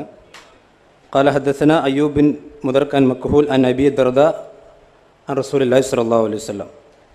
ഇത് ഇബ്നുൽ ജൗസി അദ്ദേഹത്തിൻ്റെ അൽ മൗദൂആത്ത് എന്ന് പറയുന്ന റസൂലുള്ളാഹി സ്വല്ലല്ലാഹു അലൈഹി വസല്ലമയുടെ പേരിൽ കെട്ടിയുണ്ടാക്കപ്പെട്ട ഹദീസുകൾ മാത്രം ക്രോഡീകരിച്ച ഗ്രന്ഥമാണ് ഇബ്നുൽ ജൗസിയുടെ അൽ മൗദൂആത്ത്. അതിൽ ഈ ഹദീസ് അദ്ദേഹം കൊടുത്തിട്ട് മൗദൂഅ എന്ന് പറഞ്ഞു. ലാ അസുല ലഹു, ഇസ്ലാമിക ഗ്രന്ഥങ്ങളിൽ എവിടെയും അടിസ്ഥാനപരമായി ഈ ഹദീസിന് ഒരു അസുലുമില്ല. ഇത് ഇബ്നുൽ ജൗസി മാത്രമല്ല, ഷാഫിഈ പണ്ഡിതന്മാരിൽ അഗ്രേസരനായിട്ടുള്ള സുയൂത്തി അദ്ദേഹവും ഈ ഹദീസിനെ മൗദൂ എന്ന് ദഈഫ് എന്നൊക്കെയാണ് വിശദീകരിച്ചിട്ടുള്ളത്. അതേപോലെ തന്നെ വേറെയും പണ്ഡിതന്മാർ ഈ ഹദീസ് മൗദൂ ആണ് എന്ന് വിശദീകരിച്ചിട്ടുണ്ട്. അപ്പോൾ ചുരുക്കത്തിൽ ഹദീസ് ഇബ്നുൽ ജൗസി അദ്ദേഹത്തിൻ്റെ മൗദൂആത്തിലും സുയൂത്തിയും ഒക്കെ ഈ ഹദീസ് ദുർബലമാണെന്ന് മാത്രമല്ല പ്രവാചകൻ്റെ പേരിൽ കെട്ടിയുണ്ടാക്കപ്പെട്ട ഹദീസാണ് എന്ന് വിശദീകരിച്ചിട്ടുണ്ട്. ഇവിടെ പിന്നെ കാര്യമായ ഗണന പ്രസക്തത്തിനുമൊക്കെ തൗഹീദുമായി ബന്ധപ്പെട്ട വിഷയങ്ങളാണ് വന്നത്. അതാണ് ഇവിടെയുള്ള ആളുകൾക്ക് കൂടുതൽ പഠിക്കാൻ താല്പര്യമുള്ളത്. ആ വിഷയവുമായി ബന്ധപ്പെട്ട ചോദ്യങ്ങൾക്കാണ് കൂടുതൽ പ്രാധാന്യം കൊടുക്കേണ്ടത് എന്നുകൂടി. ഇനി സഹോദരൻ ഒരു കാര്യം കൂടി, ഇപ്പം ഒരാൾ തലപ്പാവ് ധരിക്കാതെ മരിച്ചു പോയാൽ അയാൾ നരകത്തിൽ പോകില്ല, നരകത്തിൽ പോകുന്ന വിശ്വാസമൊന്നും ചോദിക്കുന്ന ആളുകൾക്ക് ഉണ്ടായിക്കോണമെന്നില്ല. നേരെ മറിച്ച് അല്ലല്ലാത്ത ആളുകളെ വിളിച്ച് പ്രാർത്ഥിച്ചാൽ അവർ സ്വർഗപ്രവേശനത്തിന് അർഹരല്ല എന്ന വിശ്വാസമാണ് യഥാർത്ഥ ഇസ്ലാമിക വിശ്വാസം. അതാണ് ഇസ്ലാമിൻ്റെ ആണിക്കല്ല്. അതുമായി ബന്ധപ്പെട്ട ചോദ്യങ്ങളാണ് വരേണ്ടത് എന്ന് സൂചിപ്പിക്കുന്നു. ഓക്കെ, ആ വിഷയത്തെക്കുറിച്ച് മുന്നോട്ട് പോകാൻ ബുദ്ധിമുട്ടുണ്ടെങ്കിൽ അല്ലെങ്കിൽ നമുക്ക് ഓഡിയൻസിന് ബുദ്ധിമുട്ടായി തോന്നുമെങ്കിൽ ഞാൻ തൽക്കാലം നിർത്തുകയാണ്. പക്ഷേ നബി സല്ലല്ലാഹു അലൈഹി വസല്ലം തങ്ങൾ പറഞ്ഞ ഹദീസ് ഇമാം തൊബറാനി മാത്രമല്ല റിപ്പോർട്ട് ചെയ്തിട്ടുള്ളത്. ഇമാം മുസ്ലിം റഹ്മത്തുള്ളാഹി അലൈഹി നബി സല്ലല്ലാഹു അലൈഹി വസല്ലം തലപ്പാവ് ധരിച്ചു എന്ന് റിപ്പോർട്ട് ചെയ്തിട്ടുണ്ട്. ഇമാം സിഹാഉ സിത്തയിൽ തന്നെ ഇമാം തുർമദ് റഹ്മത്തുള്ളാഹി അലൈഹി ഹദീസ് നമ്പർ 3556 അൻ റുക്കാനത്തെ കാലത്ത് കാല സമയത്ത് നബി സല്ലല്ലാഹു അലൈഹി വസല്ലം യഖൂലു, നേരത്തെ ഫൈസൽ ഉസ്താദ് ഓതിയ ഹദീസും കൂടിയാണ്. ഫർഖുമാ ബൈനനാ വ ബൈനൽ മുശ്രിക്കീന അൽ അമാഇമു അലൽ ഖലാനിസി കലം സുബത്തുകളുടെ മേൽ, തൊപ്പികളുടെ മേൽ തലപ്പാവ് ധരിക്കലാണ് മുസ്ലിങ്ങളുടെ ശിആർ. അല്ലാത്തവൻ അല്ല, അത് മുശ്രിക്കിനോടും നമുക്കുമിടയിലുള്ള ഫർക്കാണ് എന്ന് പറയുമ്പോൾ അവിടെ തലപ്പാവ് ധരിക്കുന്നതിന് ഒരു പ്രത്യേകത നബി സല്ലല്ലാഹു അലൈഹി വസല്ലം കൊടുത്തിട്ടില്ലേ? അല്ലാതെ ആ തലപ്പാവ് ധരിക്കലും തലപ്പാവ് ധരിക്കാതിരിക്കലും രണ്ടും സമമാണോ? നിസ്കാരത്തിൽ ലോകത്തുള്ള ഫുഖഹാക്കൾ മുഴുവനും പറഞ്ഞു, ഇബ്നു ഹജർ തങ്ങൾ എല്ലാ ഇമാമിങ്ങളും പറഞ്ഞു നിസ്കാരത്തിൽ തലമറക്കൽ സുന്നത്താണ്. അപ്പൊ ജസ്റ്റ് നിസ്കാരത്തെങ്കിലും തലമറക്കൽ സുന്നത്താണ് എന്ന് നമുക്ക് പറഞ്ഞുകൂടെ? ആ വിഷയത്തിൽ എല്ലാ ഇമാമിങ്ങളും സുന്നത്താണ് എന്നാണ് പറഞ്ഞത്. അതിന് നബി സല്ലല്ലാഹു അലൈഹി വസല്ലമയുടെ ഒരുപാട് ഹദീസുകളുമുണ്ട്. പിന്നെ ഇമാം തൊബറാനി പറഞ്ഞ ഹദീസ്, നിങ്ങൾക്ക് തന്നെ ഹിജ്റയോട് അടുത്ത പണ്ഡിതനാണല്ലോ കൂടുതൽ അംഗീകരിക്കപ്പെടേണ്ട പണ്ഡിതൻ. അപ്പൊ ഇമാം തൊബറാനി പറഞ്ഞ ഹദീസിനെ പിൽക്കാലത്ത് വന്നിട്ട് ഒരാൾ മൗദൂ ആണെന്ന് പറയുമ്പോൾ ആ മൗദൂഇനെ നേരത്തെ ഉദ്ധരിച്ച മൗദൂ ആണെന്ന് പറയാനുള്ള സനദ് എന്താണ്? അത് നിങ്ങൾ ഇവിടെ പറയേണ്ടിയിരുന്നു. അത് നിങ്ങൾ പറയണം. മൗദൂ എന്ന് പറഞ്ഞാൽ മാത്രം പോരാ, ആർക്കും കയറി പറഞ്ഞൂടെ മൗദൂന്ന്. എന്തുകൊണ്ട് ഹദീസ് മൗദൂ ആയി? ആ ഹദീസ് റാവികളിലുള്ള പ്രശ്നമാണോ, അല്ല സനദിലുള്ള പ്രശ്നമാണോ, അല്ല മത്തിനിലുള്ള പ്രശ്നമാണോ? എന്ത് പ്രശ്നം കൊണ്ടാണ് ആ ഹദീസ് മൗദൂ ആണ് അല്ലെങ്കിൽ അസ്ലില്ല എന്ന് പറഞ്ഞത് എന്നും കൂടെ പറഞ്ഞാൽ കൂടുതൽ നന്നായിരിക്കും. ശരി. അപ്പൊ സഹോദര, ഇനിയും റസൂലുള്ളാഹിയെ പേര് കളവ് പറയരുത്. അങ്ങനെ ഹദീസില്ല. ഹബീബിന്റെ പേര് ഇനി കളവുകൾ ആവർത്തിക്കരുത്. നിങ്ങൾ ആത്മാർത്ഥമായി അന്വേഷിച്ചോളി. തൽക്കാലം ഇവിടെ വിജയിക്കാനാണെങ്കിൽ ജയിച്ചോളി, കുഴപ്പമൊന്നുമില്ല. ഞങ്ങളെ മുമ്പ് ജയിക്കാനാണെങ്കിൽ ജയിച്ചോളി. പക്ഷെ റസൂലുള്ളാഹിന്റെ പേര് എന്തിനായി കളവ് ആവർത്തിക്കുന്നത്? ഇത് ഞങ്ങളല്ല പറഞ്ഞ മൗദൂ എന്ന് പറഞ്ഞത്. ഇബ്നു ജൗസിയാണ് ഹിജ്റ 5-ാം നൂറ്റാണ്ടിൽ ജീവിച്ച ആളാ, 400കളിൽ ജീവിച്ച ആളാ ഇബ്നു ജൗസി. അത് ഞങ്ങൾ പറഞ്ഞതല്ല. ഇമാം തൊബറാനി ജീവിച്ച് ഏകദേശം 100-150 കൊല്ലം അപ്പുറത്ത് ജീവിച്ച ആളാ ഇബ്നു ജൗസി. അദ്ദേഹത്തിന് അൽ മൗദൂആത്ത് എന്തിനായി കിതാബ് രചിച്ചത്? ലോകത്തുള്ള നിർമ്മിതങ്ങളായ ഹദീസുകളെ, നബിതങ്ങളുടെ പേരിൽ വ്യാജമായി കെട്ടിയുണ്ടാക്കി പ്രചരിപ്പിച്ച കഥകളെ മുഴുവൻ തെരഞ്ഞുപിടിച്ച് അതെല്ലാം ഒരു കിതാബാക്കി. എന്തിന്? ഇങ്ങനെ കഥ ഇവിടെ പ്രചരിക്കുന്നുണ്ട്, പെട്ടുപോകാൻ പാടില്ല എന്ന് പഠിപ്പിക്കാൻ. അതാ കിതാബ്, ഞങ്ങൾ ഉണ്ടാക്കിയതല്ല. അത് മുസ്ലിം ലോകം ഐക്യകണ്ഠനം സ്വീകരിച്ചു പോകുന്ന മൗദൂആത്ത്. എന്നിട്ട് സുയൂത്തി റഹിമഹുല്ലാ അൽ ആലിഉൽ മസ്നൂഅ ഫി അഹാദീസിൽ മൗദൂ എന്ന കിതാബ് രചിച്ചപ്പോൾ ഇബ്നു ജൗസിയുടെ ഈ കിതാബിൽ ഏതാനും ഒരു 10-ൽ താഴെ ഹദീസുകളെ പറ്റിയാണ് ഇബ്നു ജൗസി മൗദൂ എന്ന് പറഞ്ഞത് ശരിയായില്ല, ലഈഫ് എന്ന് പറഞ്ഞാൽ മതിയായിരുന്നു എന്ന് എതിരഭിപ്രായം രേഖപ്പെടുത്തിയത്. ബാക്കിയെല്ലാം അദ്ദേഹം അംഗീകരിച്ചു പോയിരിക്കുകയാണ്. അപ്പൊ യഥാർത്ഥം ഞങ്ങൾ അല്ലെങ്കിൽ മുജാഹിദ് സെന്ററിന് കൊടുക്കുന്ന ഒരു ചീട്ടല്ല ഇവിടെ വായിക്കുന്നത്, അവിടുന്ന് കിട്ടിയ സർക്കുലറല്ല വായിക്കുന്നത്. നേരെ മറിച്ച് ഇമാം തൊബറാനിയല്ല ഏത് കിതാബിൽ വന്നാലും സനദുണ്ടോ അതെല്ലാം സ്വീകരിക്കാൻ പറ്റുള്ളൂ. സനദ് ദുർബലമാണ്. ആ സനദിൽ മത്രൂക്കായ ആളുകളുണ്ട്, ഉപേക്ഷിക്കപ്പെടേണ്ട ആളുകളുണ്ട്, വിശ്വാസയോഗ്യമില്ലാത്ത ആളുകളുണ്ട്. ഞങ്ങളല്ല പറഞ്ഞത്. ഞങ്ങൾക്ക് ഈ വിഷയം സംസാരിക്കാൻ ഒരു പ്രയാസമില്ല. നേരം വെളുക്കോടെ ഈ വിഷയം മാത്രമാണോ? ഒരു കുഴപ്പമില്ല. തലയിൽ മുടി വളർത്തിയവനെ കൊല്ലണമെന്ന് ബുഖാരി മുസ്ലിമിൽ ഉണ്ട് എന്ന് പതിയത് മുസ്ലിം വാദിച്ചിട്ട് അതിന് വാദപ്രതിരോധം നടത്തിയ ഉമർ മൗലവിയുടെ പിന്മുറക്കാരെ ഞങ്ങൾ. എനിക്ക് എന്താ പ്രശ്നം? തലയിൽ മുടി വളർത്തിയവനെ കൊല്ലണം എന്ന് ബുഖാരി മുസ്ലിമിൽ ഉണ്ട് പതിന്റെ വാദം. അതില്ലാന്ന് ഉമർ മൗലവിന്റെ വാദം. അതിനുവേണ്ടി 1942 ചാലിയത്ത് വെച്ച് വാദപ്രതിരോധം നടന്നിട്ടുണ്ട്. അപ്പൊ അതിലൊന്നും പ്രശ്നമൊന്നുമില്ല, നമുക്കതൊക്കെ ആവാം. പക്ഷേ ഇവിടെ ഒരുപാട് ആൾക്ക് ചോദിക്കാനുണ്ട്, നല്ല കുറെ വിഷയങ്ങൾ, അത് വരട്ടെ എന്ന് വെക്കുക, അല്ലാതെ ഇതിന് പ്രയാസം ഉണ്ടായിട്ടൊന്നുമില്ല. അതുകൊണ്ട് മൗദൂ എന്ന് പറഞ്ഞ് ഞങ്ങളല്ല. ഒന്ന് ഇബ്നു ജൗസിയാണ്, ഹിജ്റ 400കളിൽ ജീവിച്ച പ്രഗത്ഭനായ പണ്ഡിതൻ, അഹ്ലുസുന്നയുടെ പണ്ഡിതൻ. അദ്ദേഹമാണ് പഠിപ്പിച്ചത് ഇത് നിർമ്മിതമാണ്. സുയൂത്തിയാണ് പഠിപ്പിച്ചത് സ്വീകാര്യയോഗ്യമായ റിപ്പോർട്ടല്ല. അല്ല ആലിഉൽ മസ്നൂഅ ഫി അഹാദീസിൽ മൗദൂഅ എന്ന സുയൂത്തി റഹിമഹുള്ളയുടെ ഗ്രന്ഥത്തിലാണ് വന്നത്. സമാനമായി മറ്റു പല ഹദീസുകളും. മാത്രമല്ല താങ്കൾ ശേഷം പറഞ്ഞതും അത് ഞാൻ നേരത്തെ പറഞ്ഞു, മുസ്ലിമും കാഫറും തമ്മിലുള്ള വ്യത്യാസം തൊപ്പിയുടെ മേലെ തലപ്പാവ് ധരിക്കലാണ്. ഇത് സ്വഹിയാണെങ്കിൽ സഹോദര, ഇന്ന് സമൂഹത്തിൽ എത്ര ആളാ ഈ വ്യത്യാസം സ്വീകരിച്ചവനുള്ളത്? ഇവിടെ എത്ര ആളുണ്ട് ഈ വ്യത്യാസം സ്വീകരിച്ചവന്? തൊപ്പിട്ട് അതിന് മേലെ കെട്ടിയവനെ മുസ്ലിം ആവുള്ളൂ, അല്ലാത്ത മുസ്ലിം അല്ല. പരസ്പരം തിരിച്ച ഷിആർ അടയാളം അതാണ്. ആ അടയാളം സ്വീകരിക്കുന്ന എത്ര ആളാ ലോകത്തുള്ളത്? നമ്മുടെ നാട്ടിൽ പോട്ടെ. അപ്പൊ അതൊന്നും ഞാൻ അതുകൊണ്ട് മാത്രം തള്ളണം എന്നല്ല, പക്ഷേ സനദ് പ്രകാരം സ്വഹിയല്ല, നിർമ്മിതങ്ങളായ റിപ്പോർട്ടുകളാണ്. പിന്നെ പ്രവാചകന്റെ പ്രവർത്തനങ്ങൾ, അത് ഞാൻ നേരത്തെ പറഞ്ഞത്, പ്രവാചകന്റെ പ്രവർത്തനങ്ങൾ, നബി തങ്ങൾ തലപ്പാവ് ധരിച്ചു, ഹദീസിലുണ്ട്. ഞാൻ നേരത്തെ പറഞ്ഞല്ലോ, നബി തങ്ങൾ നീളക്കുപ്പായം ധരിച്ചു, ഹദീസിലുണ്ട്. സ്വഹീഹ് മുസ്ലിമിൽ വായിച്ചല്ലോ. അതേ സ്വഹീഹ് മുസ്ലിമിൽ നബി തങ്ങൾ മക്കാ ഫതഹിന്റെ അന്ന് കറുത്ത തലപ്പാവ് ധരിച്ചു വന്നു എന്ന് മുസ്ലിമിലുണ്ടല്ലോ. മക്കാ ഫതഹിന്റെ അന്ന് കറുത്ത തലപ്പാവ് ധരിച്ചിട്ടാണ് നബി തങ്ങൾ വന്നത്, മുസ്ലിമിലുണ്ട്. നബി തങ്ങൾ ഒട്ടകപ്പുറത്ത് പോയി, ബുഖാരി മുസ്ലിമിലുണ്ട്. നബി തങ്ങൾ ഗോതമ്പ് തിന്നു, സ്വഹീഹ് ഹദീസിൽ വന്നിട്ടുണ്ട്. നബി തങ്ങൾ ഈത്തപ്പയുടെ ഓലയിൽ കിടന്നുറങ്ങി, ഹദീസിൽ വന്നിട്ടുണ്ട്. നബി തങ്ങളുടെ വീട് ഈത്തപ്പയുടെ ഓലയായിരുന്നു, അതിന് ചുമര്, ഹദീസിലുണ്ട്. അതൊക്കെ നമുക്ക് സുന്നത്താണോ? അല്ല. അതൊക്കെ സുന്നത്താണോ? അല്ല. പിന്നെന്താണ്? അത് ഞാൻ നേരത്തെ പറഞ്ഞ നബി തങ്ങളുടെ പ്രവർത്തനങ്ങൾ രണ്ട് രൂപത്തിൽ പണ്ഡിതന്മാർ വിശദീകരിച്ചു, ഞങ്ങളല്ല വിശദീകരിച്ചത്. ഷാഫി മദ്ഹബിലെ ഉസൂലി പണ്ഡിതനായ ഇമാമുൽ ഹറമൈൻ എന്ന് വിശേഷിപ്പിക്കപ്പെടുന്ന അബുൽ മഅലി അൽ ജുവൈനി 419 മരിച്ച ഇമാമാണ്. 419 മരിച്ച ഇമാമുൽ ഹറമൈൻ എന്നറിയപ്പെടുന്ന അബുൽ മഅലി അൽ ജുവൈനി അദ്ദേഹത്തെ അൽ ബുർഹാൻ എന്ന കിതാബിലും അദ്ദേഹത്തെ അൽ വറഖാത്ത് എന്ന കിതാബിലും അദ്ദേഹം അത് വിശദീകരിക്കുന്നു. നബി തങ്ങളുടെ ഫീലുകൾ രണ്ടാക്കി തിരിച്ചു. ഒന്ന് ഖുർബത്തും വത്വാഅ, ആരാധനയുടെ ഭാഗമായി, ദീന്റെ ഭാഗമായി ചെയ്തത്. മറ്റൊന്ന് നബി തങ്ങളുടെ ആദത്തിന്റെ ഭാഗമായി, നാട്ടിലെ ചര്യയുടെ ഭാഗമായി. അതേപോലെ ഒരു മനുഷ്യ പ്രകൃതത്തിന്റെ ഭാഗമായി നബിയുടെ ഉറക്കം, നബിയുടെ വിശപ്പ്, നബിയുടെ ദാഹം, നബിയുടെ ഭക്ഷണം, നബിയുടെ അത്തരം കാര്യങ്ങൾ, അതൊക്കെ നബി ഒരു മാനുഷികമായി ചെയ്തതാണ്. എന്നാൽ അതിൽ പ്രത്യേക മര്യാദ പഠിപ്പിച്ചിട്ടുണ്ടെങ്കിലോ അതാണ് നമുക്ക് സുന്നത്തായി പറഞ്ഞത്. നബി ഞങ്ങൾ ഭക്ഷണം കഴിച്ചിട്ടുണ്ട്. എന്ത് ഭക്ഷണം കഴിച്ച്? ഗോതമ്പം കഴിച്ചു. നമുക്ക് ഗോതമ്പ് കഴിക്കൽ സുന്നത്താണോ? അല്ല. അല്ല. നബി ഞങ്ങൾ വൈറ്റേ കൈകൊണ്ട് കഴിച്ചു, അത് നമുക്ക് സുന്നത്താണോ? ആണ്. എന്തുകൊണ്ട്? അത് നബി പ്രത്യേകം പറഞ്ഞു. നബി ഞങ്ങൾ ഒട്ടകപ്പാല് കുടിച്ചു, അതുകൊണ്ട് ഒട്ടകപ്പാല് കുടിക്കുക സുന്നത്താ? അല്ല. ഹദീസ് ഒരുപാട് വന്നിട്ടുണ്ട്, നബി ഞങ്ങൾ ഒട്ടകപ്പാല് കുടിച്ചു, അതുകൊണ്ട് ഒട്ടകപ്പാല് സുന്നത്തുണ്ടോ? ഇല്ല. എന്നാൽ ഒട്ടകപ്പാല് കുടിക്കുമ്പോൾ എങ്ങനെ കുടിക്കണം അത് ഹദീസിൽ പ്രത്യേകം പഠിപ്പിച്ചു നമ്മളെ, അത് നമ്മൾ ചെയ്യേണ്ടതുണ്ട്. നബി ഞങ്ങൾ ഉറങ്ങിയിട്ടുണ്ട്, അതുകൊണ്ട് ഉറങ്ങൽ സുന്നത്താണോ? അല്ല. എന്നാൽ ഉറങ്ങുമ്പോൾ എന്ത് മര്യാദ വേണം അത് വേറെ പറഞ്ഞു, അത് സ്വീകരിക്കണം. നബി ഞങ്ങൾ നിന്നു, ഇരുന്നു, കിടന്നു, അതൊക്കെ സുന്നത്താണോ? അല്ല. അതാണ് ആദത്ത്, സമ്പ്രദായങ്ങൾ. അതേപോലെ നബി ഞങ്ങൾ മാനുഷികമായി ചെയ്ത കാര്യങ്ങൾ. അപ്പൊ അതിലൊന്നും അല്ല സുഹൃത്തെ തർക്കമുള്ളത്. ഈ വിഷയം അത് സുന്നത്തായി പറയണമെങ്കിൽ പ്രമാണം ആവശ്യമുണ്ട്. പിന്നെ എല്ലാ ഇമാമിങ്ങളും പറഞ്ഞത് കുറച്ച് കട്ടിക്കൂട്ടിയതുകൊണ്ട് എല്ലാ ഇമാമികളും ഉണ്ടാവില്ല, അതുണ്ടാവില്ല. ആകെ വായിച്ചത് ഇബ്നു ഹൈതമിയാണല്ലോ, 900 ശേഷം ജീവിച്ച, അതല്ലേ ഇപ്പൊ ഇതിന് തെളിവ് പറഞ്ഞത്. അപ്പൊ എല്ലാ ഇമാമികളും പറഞ്ഞുകൊണ്ട് അതുണ്ടാവില്ല. സുന്നത്താണെന്ന് എല്ലാ ഇമാമികളും പറഞ്ഞിട്ടില്ല, പറഞ്ഞോലും ഉണ്ടില്ല എന്നല്ല, എല്ലാവരും പറഞ്ഞിട്ടില്ല. ഒരു ഇമാമ പറഞ്ഞോടുകൂടി അത് സുന്നത്തായി മാറുകയുമില്ല. ലോകത്തൊരു ഇമാമ പറഞ്ഞുകൊണ്ട് മാത്രം ഒരു സംഗതി സുന്നത്താവില്ല, ഒരു സംഗതി വിധേയത്താവില്ല. നേരെ വെച്ച് പ്രമാണമുണ്ടോ, പിൻബലമുണ്ടോ എങ്കിൽ അത് പ്രകാരം അമൽ ചെയ്യണം. ഇല്ലേ എല്ലാ ഇമാമികളും പറഞ്ഞാലും ശരിയല്ല.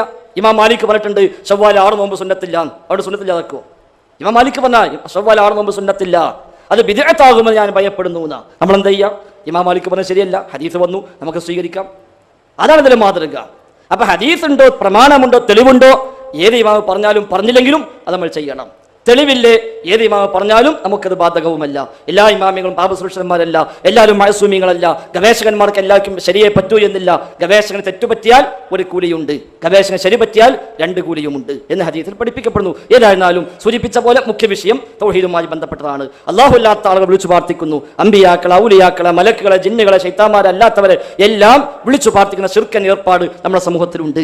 അത് ശരിയല്ല, അത് ഇസ്ലാമിന് വിരുദ്ധമാണ്, ഖുർആനിന് വിരുദ്ധമാണ്. സ്വർഗം ഹറാമാകുന്ന, നരകം നിർബന്ധമാകുന്ന, എല്ലാ അമലും ബാത്തിലാകുന്ന പ്രവർത്തനമാണ് അത് എന്ന് പ്രമാണങ്ങൾ പരിചയപ്പെടുത്തുന്നു.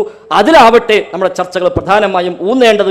എന്നാൽ അല്ലാത്തത് പറഞ്ഞുകൂടാ എന്നല്ല, അല്ലാത്തത് പറയാം. പക്ഷേ ആവശ്യമില്ലാത്തത് ബോധ്യപ്പെട്ടിട്ടും പിന്നെയും തൽക്കാലം അങ്ങനെ ജയിക്കാൻ വേണ്ടി നീട്ടിക്കൊണ്ടു പോകുന്നുണ്ടെങ്കിൽ നിങ്ങൾ ജയിച്ചോളി, ഒരു കുഴപ്പമില്ല, ഞങ്ങളത് വേണമെങ്കിൽ ഇവിടുന്ന് പ്രഖ്യാപിക്കും ചെയ്തോളാം നിങ്ങൾ ജയിച്ചു എന്നുള്ളത്, അത് പ്രശ്നമൊന്നുമില്ല. പക്ഷേ പരലോകത്ത് ജയിക്കാൻ നമ്മൾ നോക്കുക, ദുനിയാവിലെ വിജയമല്ല, അതിനപ്പുറത്ത് ഇത് ദീനാണ്. അവിടെ റസൂലിന്റെ പേരിൽ നമ്മൾ സംഭവം പറയുമ്പോൾ അത് സ്വഹിയാണോ അല്ലേ 100% ബോധ്യപ്പെടുത്തണം. ഇവിടെ മൗളൂ ആണ്, നിർമ്മിതമാണ് എന്ന് മുൻകാല അഹ്ലുസുന്നയുടെ പണ്ഡിതന്മാർ തന്നെയും രേഖപ്പെടുത്തി വെച്ചത് ഇത്ര വ്യക്തമായി പറഞ്ഞിട്ട് പിന്നെയും ഖാല റസൂല എന്ന് പറഞ്ഞാൽ അത് റസൂലായുടെ പേരിൽ മനഃപൂർവ്വം കളവുണ്ടാക്കി പറയലാകുമോ എന്ന് നിങ്ങൾ സംശയിക്കണം. നമ്മളൊക്കെ അത് പേടിക്കണം. അള്ളാഹു നമ്മെ കാത്തുരക്ഷിക്കുമാറാവട്ടെ. ഞാൻ നബി സല്ലല്ലാഹു അലൈഹി വസല്ലമയുടെ മേലെ ഒരു കളവും ഞാൻ ഉണ്ടാക്കിയിട്ടില്ല. ഞാൻ മുൻകാലത്തൊരു പണ്ഡിതൻ പറഞ്ഞത് എടുത്തുദ്ധരിച്ചേ എന്നു. ഇമാം തൊബറാനി പറഞ്ഞ ഹദീസ് ഞാൻ എടുത്തുദ്ധരിച്ചേ എന്നു. ഈ ഇമാം തൊബറാനി പറഞ്ഞ ഈ ഹദീസിന് ഇബ്നുൽ ജൗസി റദ്ദ് അസലില്ല എന്ന് പറഞ്ഞിട്ടുണ്ട് എങ്കിൽ ഇതേ ഹദീസിനെ കുറിച്ച് തന്നെ ഇമാം ഹാക്കിം റഹ്മത്തുള്ളാഹി അലൈഹി ഈ ഹദീസ് സഹിഹാണെന്നും പറഞ്ഞിട്ടുണ്ടല്ലോ. അതെന്തേ നിങ്ങൾ വായിക്കാതെ പോയത്? ഇമാം തൊബറാനി റഹ്മത്തുള്ളാഹി അലൈഹി ഹിജറയോട് ഇബ്നു ജൗസിയേക്കാൾ അടുത്ത പണ്ഡിതനാണ്. ആ തൊബറാനിയാണ് ഈ ഹദീസ് എടുത്തുദ്ധരിക്കുന്നത്. ആ ഹദീസിനെ കുറിച്ച് പിൽക്കാലത്ത് വന്ന ഇബ്നു ജൗസി എന്ത് പറഞ്ഞു? ഈ ഹദീസ് അസലില്ല എന്ന് പറഞ്ഞെങ്കിൽ അതേ കാലഘട്ടക്കാരനായ ഹാക്കിം റഹ്മത്തുള്ളാഹി അലൈഹി പറഞ്ഞില്ലേ ഈ ഹദീസ് സഹിഹാണെന്ന്. അത് എടുത്തുദ്ധരിച്ച് ഇമാം ഇബ്നു ഹജറുൽ ഹൈതമി റഹ്മത്തുള്ളാഹി അലൈഹി തന്റെ തുഹ്ഫയുടെ 3-ാം വാള്യം 36-ാമത്തെ പേജിൽ എഴുതുന്നു, വതുസന്നുൽ ഇമാമത്തു ലിസ്സലാ, നിസ്കാരത്തിന് വേണ്ടി തലപ്പാവ് സുന്നത്താണ്, വലിഖസ്തി തജമ്മുലി, ഭംഗി ഉദ്ദേശിച്ചും തലപ്പാവ് സുന്നത്താണ്, ലിൽ അഹാദീസിൽ കസീറത്തി ഫിഹാ, അതിൽ ഒരുപാട് ഹദീസുകൾ ഉണ്ടായതിനു വേണ്ടി, വസ്തിദാദു നുഫി കസീരി മിൻഹാ യജ്ബറുഹു കസറത്തു തുർക്കിഹാ വസഅമു വലഇ കസീരി മിന്നാ തസാഹുലൻ കമാ ഹുവ ആദത്തു ഇബ്നുൽ ജൗസി. ഇബ്നുൽ ജൗസിയുടെ സമ്പ്രദായം അതായത് പോലെ പല ആളുകളും ഈ ഹദീസ് മൗദൂആണ് എന്ന് പറഞ്ഞത് അത് തസാഹുലാണ്. വൽ ഹാകിമു ഫി തസ്ഹീഹി, ഹാകിം റഹ്മത്തുള്ളാഹി അലൈഹി ഈ ഹദീസ് സഹീഹാണ് എന്ന വാദത്തിലാണ്. അലാ തറ, നിങ്ങൾ കാണുന്നില്ലേ, ഇല ഹദീസ് തമ്മു തദ്ദാദു ഇൽമൻ, നിങ്ങൾ തലപ്പാവ് ധരിക്കുക എന്നാൽ നിങ്ങൾക്ക് സമാധാനം ആ തലപ്പാവിലൂടെ നിങ്ങൾ സമാധാനത്തെ വർദ്ധിപ്പിക്കൂ എന്ന ഹദീസ്, ആ ഹദീസ് നിങ്ങൾ കാണുന്നില്ലേ? ഹൈസു ഹക്കമ ഇബ്നുൽ ജൗസി ഹുക്മ ചെയ്തത് ഈ ഹദീസ് മൗദൂ ആണെന്നാണ്.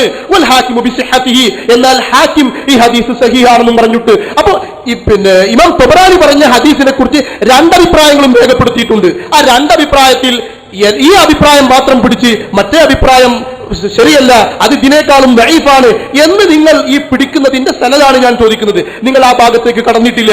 നിങ്ങൾ ഹദീസ് മൗദൂ ആണെന്ന് പറഞ്ഞു എന്നല്ലാതെ ആ ഹദീസ് മൗദൂ ആവാനുള്ള കാരണം എന്റെ ഉസ്താദ്, എന്റെ മൗലവിമാർ ഒന്ന് വ്യക്തമാക്കുകയാണെങ്കിൽ ഇത് ജയിക്കാൻ വേണ്ടിയല്ല, അത് എന്നെ കുറിച്ച് അറിയുന്ന പ്രവർത്തകന്മാർക്ക് ഞാൻ പറയും, ഞാൻ സത്യം മനസ്സിലാക്കാൻ വേണ്ടി മാത്രം വന്നതാണ്. അല്ലാതെ നിങ്ങളെ മുമ്പിൽ ജയിച്ച് ആളാവുക, തോറ്റിട്ട് ഞാൻ തൊപ്പിടുക, ഈ ഒരു ലക്ഷ്യം കൊണ്ടല്ല. വല്ലാഹി സുമ്മ വല്ലാഹി അല്ല, ഒരു മുസ്ലിമായ മനുഷ്യൻ വല്ലാഹി പറഞ്ഞാൽ അത് അംഗീകരിക്കണം എന്ന് ഞാൻ ഓർമ്മപ്പെടുത്തുന്നു. അപ്പൊ എന്റെ ലക്ഷ്യം ഇത്രയേ ഉള്ളൂ. ഇനി നിങ്ങൾക്ക് ആ വിഷയത്തെക്കുറിച്ച് ജനങ്ങൾക്ക് ബുദ്ധിമുട്ടാണെങ്കിൽ, ഓഡിയൻസിനെ നമ്മൾ പരിഗണിക്കണമല്ലോ, അവർക്ക് ബുദ്ധിമുട്ടാണെങ്കിൽ ഇൻഷാ അല്ലാഹ് നമുക്ക് തൗഹീദ് ശിർക്കിലേക്ക് മാറാം. ഞാൻ അതിനും തയ്യാറാണ്. വാഖിറു ദഅവാനാ അൽഹംദുലില്ലാഹി റബ്ബിൽ ആലമീൻ. അസ്സലാമു അലൈക്കും. ഇവിടെ സഹോദരൻ ഹാക്കിം ആ ഹദീസ് സ്വഹീഹാക്കിയിട്ടുണ്ട് എന്നാണ് പറഞ്ഞിട്ടുള്ളത്. ഉസൂൽ ഹദീസിൻ്റെ കിതാബ് തദ്രീബു റാവിയോ അല്ലെങ്കിൽ തഖ്രീബോ ഒക്കെ നിങ്ങൾ ഓതിയിട്ടുണ്ടെങ്കിൽ ഹാക്കിമിനെ സംബന്ധിച്ച് ഇമാം സുയൂത്തിയും ഇമാം നവവിയും ഒക്കെ എന്താണ് തസ്ഹീഹിൻ്റെ വിഷയത്തിൽ പറഞ്ഞിട്ടുള്ളത് എന്നൊന്ന് പരിശോധിച്ചാൽ നന്നാകും. ഇമാം ഹാക്കിം സ്വഹീഹാണെന്ന് പറഞ്ഞ ഒരു ഹദീസിനെ മുഹദ്ദിസുകൾ ആരും ഒറ്റയടിക്കത് സ്വീകരിച്ചിട്ടില്ല. അദ്ദേഹം മുത്തസാഹിലാണ്. അതാണ് വിഷയത്തിൽ സൂചിപ്പിക്കാനുള്ളത്. ഇനി ഇത് മൗദൂ ആണെന്ന് പറഞ്ഞ് ഇബ്നുൽ ജൗസി മാത്രമല്ല, ഇബ്നു ഹജർ അസ്ഖലാനി റഹ്മത്തുള്ളാഹി അലൈഹി പറഞ്ഞിട്ടുണ്ട്. അതുപോലെ തന്നെ ഇറാഖി അദ്ദേഹത്തിൻ്റെ ഇഹ്യാഉൻ്റെ തഖ്രീജിൽ വിശദീകരിച്ചിട്ടുണ്ട്, ദാറഖുത്നി വിശദീകരിച്ചിട്ടുണ്ട്. അതുപോലെ തന്നെ ഇമാം അൽ അസ്ദി റഹ്മഹുല്ല അദ്ദേഹം പറഞ്ഞു ഈ ഹദീസിൻ്റെ സനദിൽ അയ്യൂബ് ബിൻ മുദർക്ക് എന്ന് പറയുന്ന വ്യക്തിയുണ്ട്, അയാൾ കെട്ടിയുണ്ടാക്കിയ ഹദീസാണിത്. അതാണ് ഹദീസ് മൗദൂ ആകാനുള്ള കാരണം. അതല്ലാതെ ഞങ്ങൾ മുജാഹിദുകളൊരു ഹദീസ് കിട്ടിയത് മൗദൂ ആക്കിയതല്ല. അയ്യൂബ് ബിൻ മുദർക്ക് എന്ന് പറയുന്ന റാവി ആ ഹദീസിലുള്ളത് കൊണ്ട് അയാൾ കെട്ടിയുണ്ടാക്കിയതാണ് ഈ ഹദീസ് എന്നാണ് ഇമാം അസ്ദി റഹ്മത്തുള്ളാഹി അലൈഹി വിശദീകരിച്ചിട്ടുള്ളത്. അപ്പോൾ ഇനിയും ആ തൊപ്പിമിങ്ങനെ തൂങ്ങി നിൽക്കേണ്ട തൗഹീദുമായി ബന്ധപ്പെട്ട വിഷയങ്ങൾ ആളുകൾക്ക് ഒരുപാട് സംശയങ്ങളുണ്ട്. അത് ആളുകളിലേക്ക് എത്തുന്നത് ഭയം കൊണ്ടാണോ എന്നറിയില്ല. അതിനെ ഇങ്ങനെ പിടിച്ചധികം ഇനി വിശദീകരിക്കേണ്ട ആവശ്യമില്ല. ഇസ്തിഗാസയുമായും തവസ്സുലുമായും അതുപോലെ തന്നെ നബിദിനവുമായും ബന്ധപ്പെട്ടും ആണ്ടു നേർച്ചയും അതുപോലെ തന്നെ മുഹറം മാസം ഇങ്ങനെ ഒരുപാട് വിഷയങ്ങൾ നമ്മൾ പ്രധാനമായും തർക്കത്തിലുള്ള വിഷയങ്ങളുണ്ട്. ആ വിഷയമാണ് ഇവിടെ പ്രധാനമായും ചർച്ചയ്ക്ക് വരേണ്ടത്. ബഹുമാനനായ മുസാ സലാഹി വിഷയാവതരണത്തിലും ആ കാര്യം തന്നെയാണ് സൂചിപ്പിച്ചത്.